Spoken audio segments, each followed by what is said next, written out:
The gathering storm. The assembly hall stretched across 3 kilometers of polished crystalline floor. Captain Marcus Webb stood at the human podium, a tiny figure dwarfed by the towering representatives of 100 alien species. Above him, the Solarian delegate floated in a containment sphere filled with ammonia gas. To his right, the insectoid Thrace ambassador clicked mandibles that could crush steel. This was the Galactic Assembly, heart of civilized space, and Marcus was about to deliver humanity's final plea for help. Honored delegates, Marcus began, his voice amplified across the vast chamber. The Vrel Dominion has issued an ultimatum. They claim the Sol system as their territory. They give us 30 days to evacuate or face extermination. The chamber filled with the galactic equivalent of polite murmurs. Marcus had expected this reaction. Humanity had been part of the galactic community for only 70 years. They were newcomers, barely worth noticing among species that had navigated the stars for millennia. Council Speaker Draven, a being whose species had evolved from aquatic predators, regarded Marcus with what might have been sympathy. His translucent skin rippled with bioluminescent patterns. Captain Webb, the Assembly has reviewed your petition. The Vrel Dominion operates within established protocols. They filed claim to uninhabited space. Your presence there is technically a complication rather than a violation. Marcus felt his jaw tighten. Uninhabited space. Earth, home to 9 billion souls, dismissed as a complication. Speaker Draven, with respect, humanity has occupied the Sol system for our entire existence. We have archaeological evidence dating back 200,000 years. A mere moment in galactic terms. The Thrace ambassador interjected, her voice like gravel scraping metal. The Vrel have filed proper documentation. They followed procedures. The Assembly cannot intervene in territorial disputes without unanimous consent. Marcus looked around the chamber. He saw calculation in alien eyes. Humanity had registered only 287 military vessels with the Assembly, as required by treaty. Against the Vrel's 6,000 warships, they were insects facing a boot. No species wanted to risk war for a cause already lost. Then humanity stands alone, Marcus said quietly. He had practiced this speech 1,000 times. The defeat in his voice was perfect, carefully calibrated. We thank the Assembly for their time. As he walked from the chamber, Marcus allowed his shoulders to slump. Several delegates watched him with what their species expressed as pity. Good. Let them think humanity accepted their fate. Let them believe Earth would fall without resistance. The greatest deception in galactic history depended on maintaining that illusion until the very end. Back on Earth, deep beneath the Rocky Mountains, Admiral Yuki Tanaka watched Marcus's transmission with satisfaction. The performance had been flawless. Every species in the Assembly now believed humanity was helpless, desperate, and abandoned. Exactly as planned. Long-range sensors confirm Vrel fleet departure from their staging area, reported Commander Chen from the tactical station. 6,200 vessels. ETA to Sol system, 18 days. Yuki studied the holographic display floating before her. The Vrel fleet moved in traditional formation, confident in their overwhelming numbers. They had conquered 12 species in the past 2 centuries. They had refined warfare to brutal efficiency. They expected Earth to surrender or die quickly. They had no idea what awaited them. Initiate Protocol Revelation Phase 1, Yuki ordered. Begin with the outer system installations. Across the solar system, humanity's greatest secret began to wake. On Europa, beneath 3 kilometers of ice, the research station designated as Hydrolab 7 had operated openly for decades. Scientists studied the moon's subsurface ocean, their findings published in academic journals across the galaxy. It was boring, peaceful work that attracted no attention. Those scientists were military officers. The research station was a weapons platform. Colonel James Morrison stood in Hydrolab 7's command center, watching his crew transition from their civilian roles. Lab coats came off, revealing military uniforms beneath. Scientific equipment retracted into walls, replaced by weapon systems that had never appeared on any registry. All stations report ready status, his executive officer announced. Reactor at full power. Rail cannons charged. Missile batteries loaded. James looked through the viewing port at Europa's frozen surface above them. For 30 years he had lived here maintaining the lie.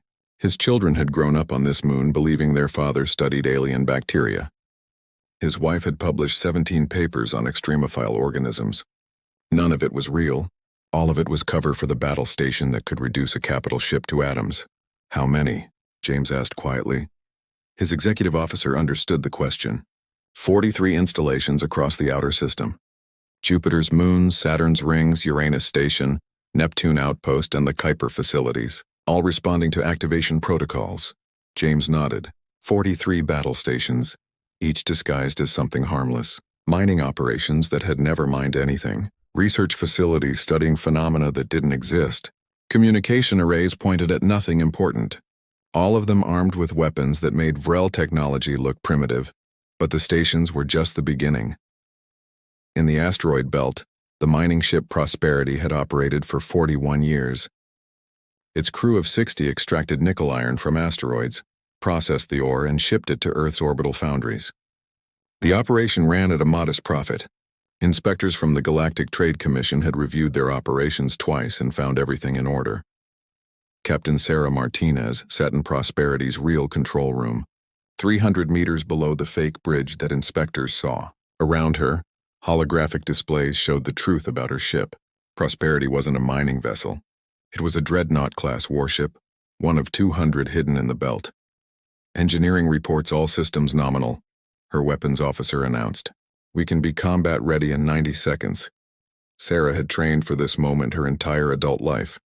She was 38 years old. She had never fired her ship's weapons outside of secret drills. She had spent 2 decades pretending to be a civilian miner, boring and predictable. Her crew had families who believed they worked for a mining company. The lies had layers upon layers. Begin separation sequence, Sarah ordered. And send my regards to the Vrel. They're about to learn why you don't threaten Earth. The asteroid Prosperity had been attached to split apart. Explosive bolts fired in carefully choreographed sequence. Rock and ice fell away, revealing the warship beneath. Gun ports opened along the hull. Shield generators powered up. The mining ship had been a shell, a disguise worn for 4 decades.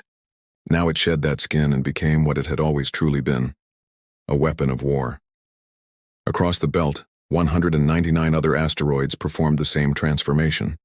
Mining ships, research vessels, cargo haulers, and survey craft all revealed their true nature. The asteroid belt, which every military scan had identified as filled with harmless civilian traffic, suddenly contained a fleet that could glass a planet. On Mars, in the vast underground complexes beneath Olympus Mons, General Robert Cavanaugh watched the activation protocols cascade through his network. Mars had been humanity's first colony, home to 3 million people and dozens of cities domed against the thin atmosphere. What the galaxy didn't know was that half of those cities were empty, their domes concealing shipyards that had run continuously for 150 years. Status report, Robert demanded. Shipyards Alpha through Zeta report full activation. All vessels ready for deployment. Total count, 4,300 warships. 4,300 ships built in darkness, crewed by people who had lived their entire lives preparing for a war they hoped would never come. Humanity had learned a terrible lesson during first contact 70 years ago. They had been unprepared, outgunned, and nearly destroyed. They had survived only because the aliens who found them had been traitors rather than conquerors. Humanity had vowed never to be helpless again. Project Horizon had begun the day after first contact. Every resource, every brilliant mind, every ounce of determination had poured into a single goal: build a fleet that could protect Earth from any threat. Do it in secret. Make the galaxy believe humanity was weak, limited, barely worth conquering. The deception had required sacrifices that still haunted Robert. Colonies that could have thrived had operated at minimal capacity to hide resource consumption. Families had been separated for decades to maintain cover identities. Thousands of people had died in training accidents that could never be publicly acknowledged. The cost had been staggering, but the alternative had been extinction. Begin fleet deployment, Robert ordered, and pray to whatever gods might be listening that we got this right. Back in the command center beneath the Rocky Mountains, Admiral Yuki Tanaka watched her displays fill with friendly contacts. 43 battle stations in the outer system. 200 dreadnoughts in the asteroid belt, 4,300 warships emerging from Mars, and still more revealing themselves across every corner of the Sol system. Earth's moon, where humanity had first walked among the stars, had been slowly hollowed out over 15 decades. Inside that ancient rock sat the greatest shipyard ever built. Ships too large to construct anywhere else had been assembled in lunar caverns, then hidden in darkness waiting. Lunar Facility reports, Commander Chen announced. 12 Titan-class carriers ready for deployment, each carrying 400 fighter craft. Yuki allowed herself a small smile. 12 carriers, 4,800 fighters. The Vrel had no fighters. They relied on heavy ships and numerical superiority. They were about to discover that quantity had a quality all its own, but so did innovation. Total fleet count? Yuki asked, though she knew the answer by heart. 12,419 combat-capable vessels, Admiral. All systems operational, all crews at battle stations. 12,000 ships. Against the Vrel's 6,000. But numbers told only part of the story. Humanity's vessels incorporated technology that shouldn't exist. Advances made possible by pouring every scientific breakthrough into military research for 15 decades. Their weapons could fire farther. Their shields could absorb more damage. Their engines could maneuver faster. The Vrel had experience. They had conquered 12 species. But those species had fought traditionally, meeting the Vrel in open battle where numbers decided victory. Humanity had studied every Vrel battle in recorded history. They had analyzed tactics, identified patterns, discovered weaknesses. They had trained for this specific enemy for 7 decades. Every simulation, every drill, every exercise had been designed around one question. How do you beat the Vrel? Now they would learn if their answer was correct. Incoming transmission from Captain Webb, Communications announced. He's requesting permission to return to Earth. Granted, Yuki said. And tell him to take his time. Let the assembly see him traveling home slowly on a civilian transport. Let them think we're preparing to evacuate. Marcus would understand. The deception had to continue until the very last moment. The Vrel were monitoring galactic communications. They would see humanity's diplomat traveling home in defeat. They would see no signs of military mobilization on any public channels. They would arrive expecting easy conquest. Yuki looked at the tactical display showing 12,000 ships hidden throughout the solar system. Each vessel carried crews who had lived in shadow their entire careers. Each captain commanded a ship built in darkness. Each soldier had trained for a war that might never come. Now it was coming. In 18 days the Vrel would arrive. They would broadcast surrender terms. They would expect compliance or token resistance. They would expect to write another victory in their long history of conquest. Instead, they would learn why you don't threaten humanity's home. They would discover what happens when a species decides that survival matters more than honesty. They would face the consequences of underestimating those they considered weak. The galaxy would watch. The assembly would see. Every species that had dismissed humanity as insignificant would witness what Earth had built in secret, and nothing would ever be the same again. Yuki touched the activation key on her console, sending final authorization codes across the fleet. Across the solar system, 12,000 ships finished their preparations. Weapons charged, shields activated. Crews took their positions. The Vrel were coming. Earth was ready. The revelation and its consequences. Supreme Commander Kelroth stood on the bridge of the Vrel flagship Dominance, watching the Sol system grow larger on the view screen. Behind his vessel, 6,000 warships moved in perfect formation, their hulls painted with the crimson and gold colors of the Vrel Empire. This would be his 13th conquest, a number that held significance in Vrel culture. 13 was the number of completion, of destiny fulfilled. All ships report ready status, his tactical officer announced. We have achieved optimal invasion formation. The human homeworld is within weapons range. Kelroth studied the blue and green planet that humans called Earth. Intelligence reports indicated 9 billion inhabitants, most concentrated in cities that would be easy to target.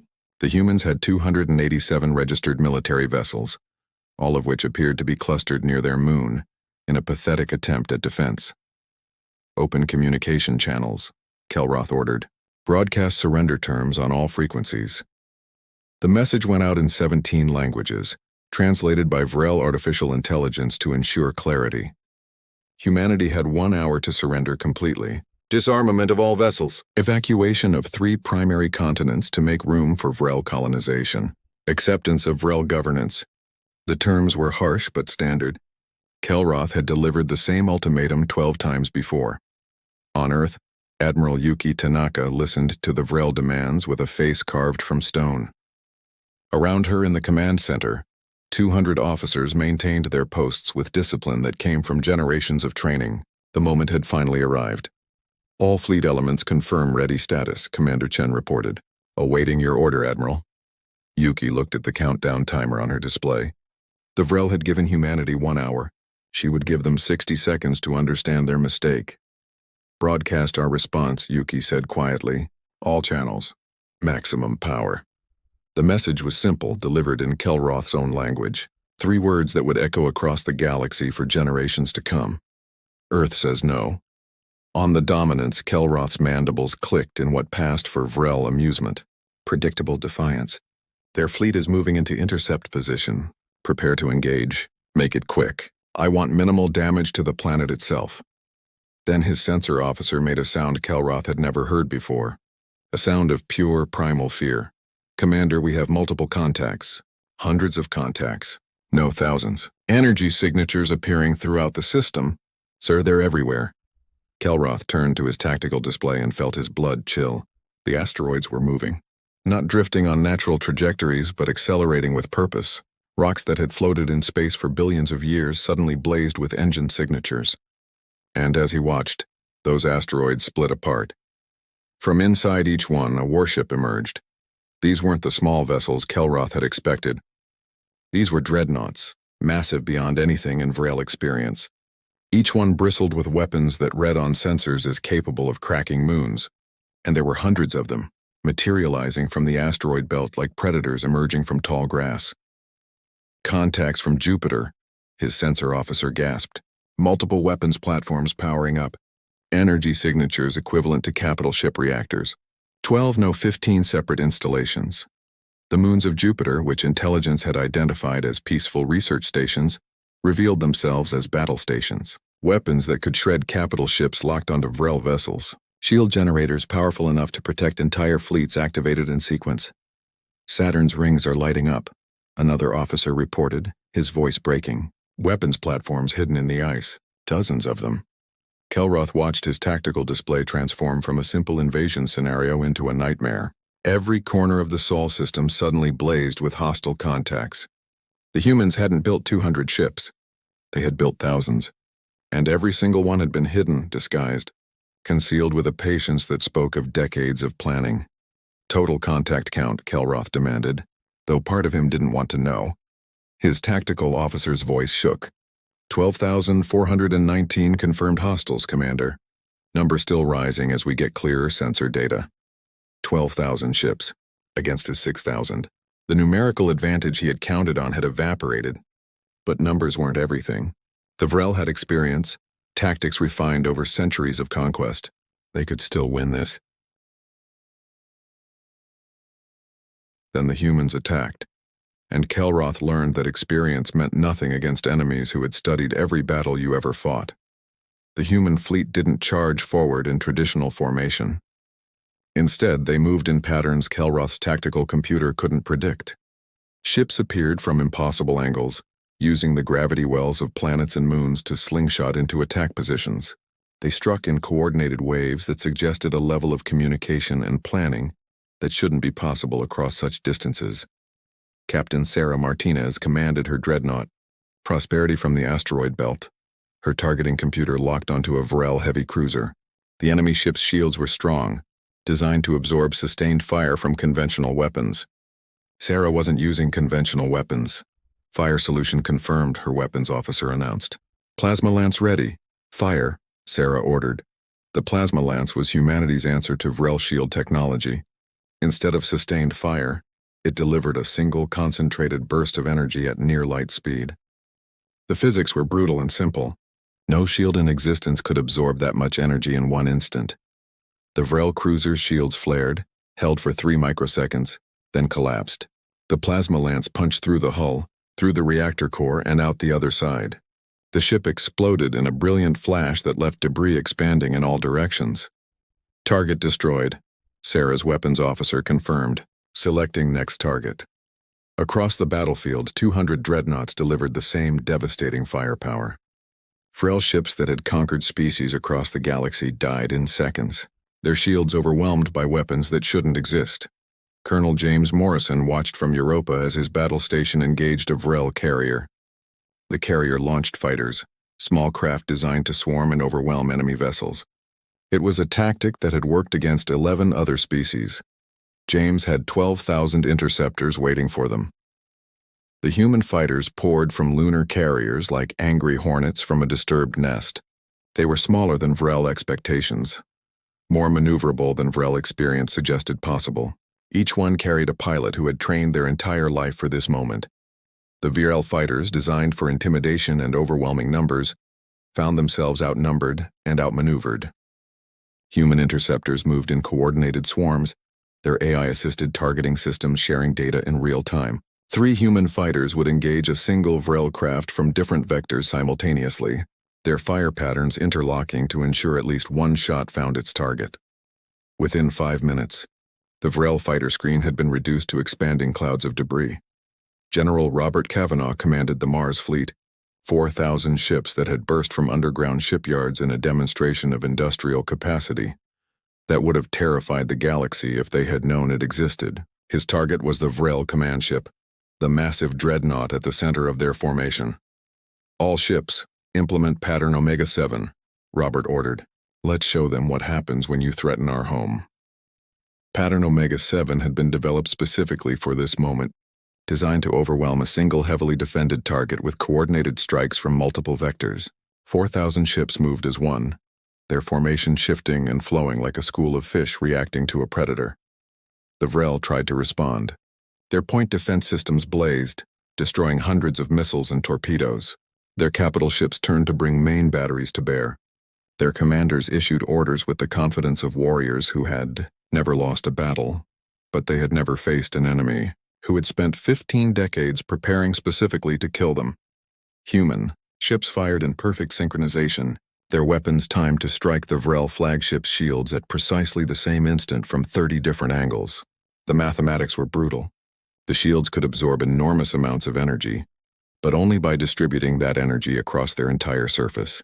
Concentrated fire at multiple points simultaneously created weak spots.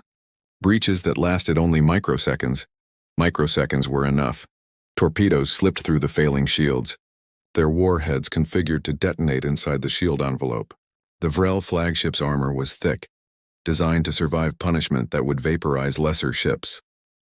But armor meant nothing when nuclear warheads detonated against bare hull. The explosions rippled across the flagship's surface, each blast carefully calculated to maximize structural damage. The ship didn't explode dramatically.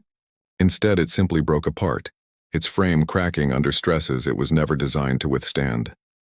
Supreme Commander Kelroth felt his ship dying around him. Emergency systems screamed warnings.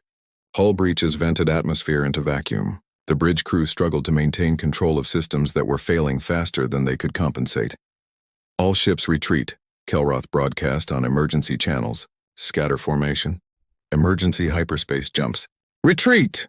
But the humans had predicted this too. They had studied Vrel tactics for 7 decades. They knew exactly where the Vrel would try to run.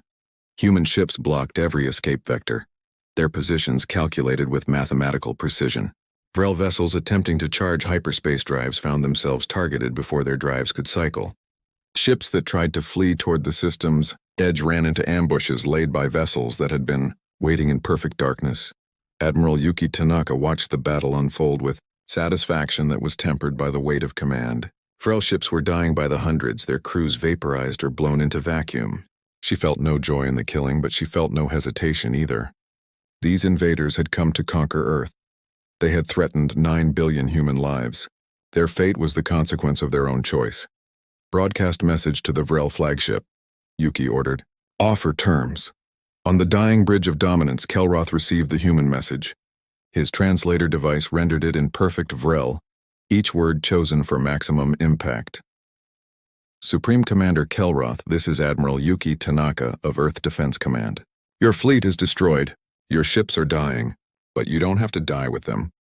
Power down your weapons. Surrender your vessel. We will take you prisoner, treat you according to the conventions of warfare, and eventually return you to your people, or you can keep fighting and become debris.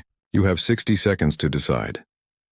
Kelroth looked around his bridge at the officers who had served him through 12 conquests. Young warriors who had believed they were invincible. Experienced commanders who had never known defeat. All of them looking to him for the decision that would determine whether they lived or died. He had 60 seconds. He used 59 of them to come to terms with the impossible. The Vrel Empire had been beaten. The species they had dismissed as insignificant had destroyed his fleet with a precision that spoke of preparation beyond anything he had imagined possible. "Power down all weapons," Kelroth ordered, his voice hollow.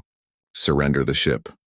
Across the solar system, surviving Vrel vessels followed their commander's example.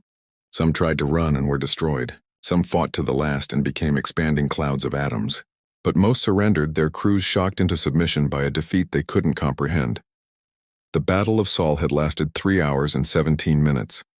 The Vrel had arrived with 6,000 warships. 4,800 had been destroyed. 1,200 had surrendered.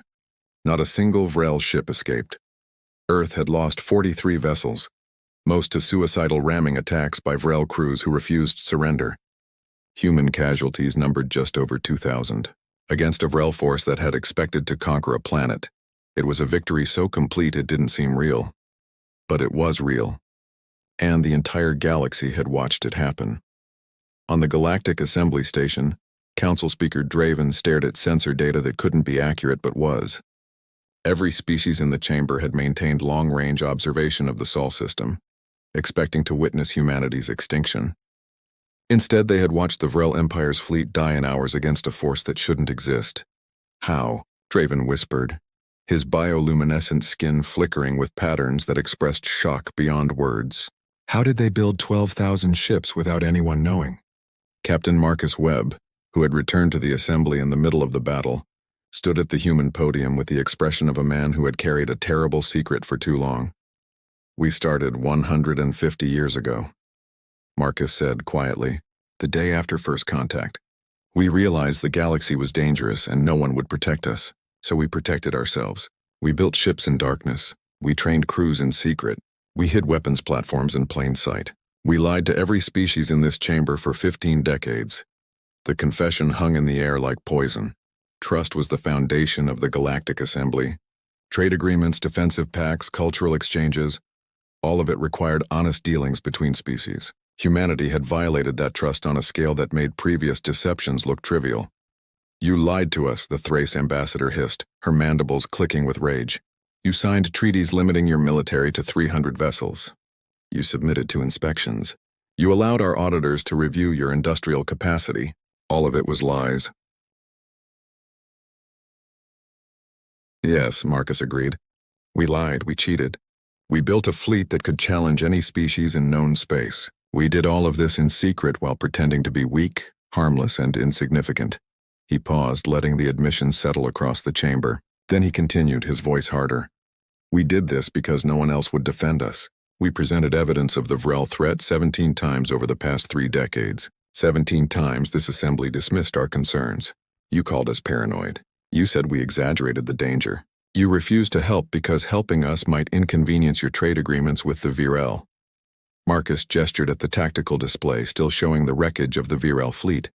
"So we helped ourselves, and in doing so we saved not just Earth, but every species that would have been the Vrel's next target. Your homeworlds would have been next. Your people would have faced the same choice, surrender or die. We didn't just defend ourselves. We defended all of you, whether you know it or not." The Solarian delegate floating in its ammonia sphere pulsed with colors that expressed deep thought. "The human speaks truth. Vrel intelligence archives captured from the flagship contain invasion plans. Solarian space was designated for conquest, following Earth's fall, as was Thrace territory, and Draven worlds." A murmur rippled through the chamber. Species that had dismissed humanity's warnings now faced evidence that those warnings had been accurate. The Vrel had planned to conquer half the galaxy, starting with the weakest targets and working their way up. Earth had been designated as weak. That designation had proven fatally incorrect. "What happens now?" Draven asked, his voice subdued. "Humanity possesses the largest fleet in known space. You have weapons that can overwhelm any defense. You have demonstrated tactical capabilities beyond our experience. What does Earth want?" Marcus had prepared for this question. The next words would determine humanity's place in the galaxy for generations to come. "Earth wants peace," he said simply. "We built this fleet for defense, not conquest. We could have revealed our strength years ago, could have used it to seize territory or resources. We didn't. We remained hidden until someone threatened our home. That should tell you everything about our intentions." He looked around the chamber, meeting the eyes of delegates who had dismissed humanity hours ago. "We propose a new treaty, mutual defense against aggression. Any species that joins agrees to aid others against invasion. We share defensive technology and tactical coordination. We create a galaxy where conquest becomes impossible because aggressors face unified resistance." The proposal was radical. Species had formed alliances before, but never one based on pure defensive cooperation. The implications rippled through the assembly as delegates considered what it might mean. "And if we refuse?" the Thrace ambassador asked. "If we cannot trust humanity after such deception?" Marcus nodded slowly. "Then Earth stands alone, as we have always been prepared to do. We will defend our territory and our interests. We will not attack anyone who doesn't threaten us, but we will also not help when the next Vrel-style empire emerges. You will face that threat without us, just as we would have faced the Vrel without you." The choice was clear and brutal. Accept humanity's offer and gain access to technology and tactics that could revolutionize galactic defense. Or reject it and face future threats alone, knowing that somewhere in the Sol system, 12,000 human warships watched and waited. Across the galaxy, on thousands of worlds, billions of beings watched the Assembly's deliberations. What happened next would reshape civilization. Some species saw opportunity in alliance with Earth. Others saw only danger in trusting deceivers. The galaxy had been stable for 3 centuries. Its power structures well established. Earth had just overturned that stability in 3 hours. On Earth, Admiral Yuki Tanaka sat in her command center, exhausted from the strain of battle and the weight of decisions that had killed thousands. Around her, crews began standing down from combat status, their relief tempered by the knowledge that this might be only the beginning. "Message from the Assembly," Commander Chen reported. "Captain Webb is transmitting the debate. Looks like it's going to run for days." Yuki nodded. She had expected nothing less. The galaxy had to process what had happened, come to terms with new realities. Some would accept humanity's extended hand. Others would reject it, perhaps form coalitions against Earth. The future was uncertain, but one thing was certain. Earth had survived. Humanity had faced extinction and refused to accept it. They had lied, cheated, and built the largest fleet in known space. They had done whatever was necessary to ensure their children would grow up free. "Send word to all fleet elements," Yuki ordered. "Maintain ready status. This isn't over. The galaxy just learned we're dangerous. Now we have to prove we're not monsters." Captain Marcus Webb's proposal would take months to negotiate. Some species would sign immediately, eager for Earth's protection. Others would resist, fearing human dominance. A few might try to organize against humanity, seeing Earth's fleet as a threat rather than salvation. But watching from Europa, Colonel James Morrison understood something the politicians hadn't grasped yet. The galaxy had changed the moment Earth's hidden fleet emerged. Every species now had to recalculate their strategic positions. Every government had to reassess their military capabilities. Every civilization had to ask themselves the same question humanity had asked 150 years ago. What would we do to survive? Earth had answered that question with 12,000 warships built in darkness, with crews trained in secret, with weapons platforms disguised as peaceful installations, with a deception so complete it had fooled the entire galaxy for 15 decades. The answer was simple and terrible: whatever it takes. And nothing in the galaxy would ever be the same again.